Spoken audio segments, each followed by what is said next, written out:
میں تم سے مدد مانگ رہی ہوں، میری عادل سے شادی کروا دو۔ تم نے بابا کو منا لیا رکشی کی شادی کے لیے، تم پلیز ماما اور امی کو بھی منا لو کہ میری عادل سے وہ شادی کرتے۔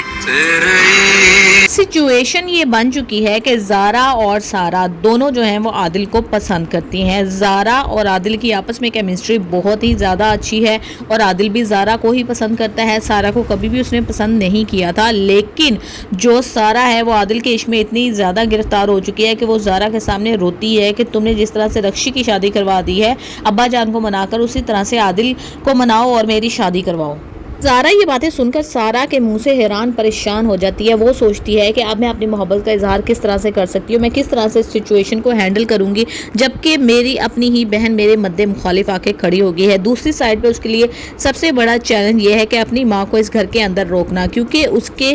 والد مظہر کا اس کی ماں کا رشتہ ابھی ٹوٹا نہیں ہے، وہ دونوں میاں بیوی ہیں، تو وہ چاہتی ہے کہ میری ماں اس گھر کے اندر رہے، لیکن ان دونوں کی آپس کی جو رنجشیں ہیں وہ ختم ہونے کا نام نہیں لے رہی ہیں۔ جو پھپھو کا کردار ہے نا وہ تو بہت ہی زیادہ خطرناک ہے۔ کس طرح سے اس نے زارا کی ماں کو مظہر کی زندگی سے باہر نکالا صرف اور صرف اپنی سیلفشنس کے چکر میں کہ اپنا گھر تو وہ بسا نہ سکی اور وہ خود چاہتی تھی کہ میں اس پورے گھر پر قبضہ ڈال کے رہوں، اور ایک جو سارا میرے ہتھے چڑھی ہوئی ہے اس نے کس طرح سے اس کا کانفیڈنس بالکل اس نے ختم کر ڈالا کہ وہ اسی کو اپنی ماں سمجھے، اسی کے ہر وقت گن گائے۔